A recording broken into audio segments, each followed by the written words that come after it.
જુનાડીસા ગામના ઉસ્વાલ જૈન સમાજના લોકપ્રિય એવા ધર્મવીર અને કર્મવીર દાનવીર સન્માનીય રજનીકાંત જીવરાજ મહેતાનું સ્ટેચ્યુનું અનાવરણ કરવામાં આવ્યું હતું, જેમાં સ્ટેચ્યુના અનાવરણના શુભ પ્રસંગે તેઓના પરિવારજનો પણ ઉપસ્થિત રહ્યા હતા.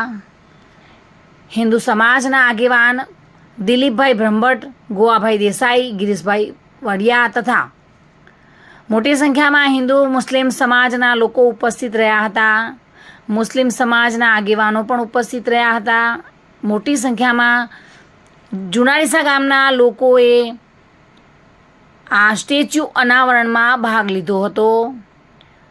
ગાયોના દાનવીર ગણાવતા એવા જીવરાજ મહેતા તથા ભીખાભાઈ ભૂરાભાઈ પઢિયાર, જેઓ સ્વર્ગસ્થ થયા છે પરંતુ લોકોના હૃદયમાં આજે પણ જીવંત છે, તેવા લોકોના સ્ટેચ્યુના અનાવરણ પ્રસંગે મોટી સંખ્યામાં લોકો ઉપસ્થિત રહ્યા હતા અને સૌ સાથે મળીને આ સ્ટેચ્યુના અનાવરણ પ્રસંગને શાંતિમય રીતે પૂર્ણ કર્યો હતો. વિપુલ મંડોરા સાથે bureau report, today Gujarati news.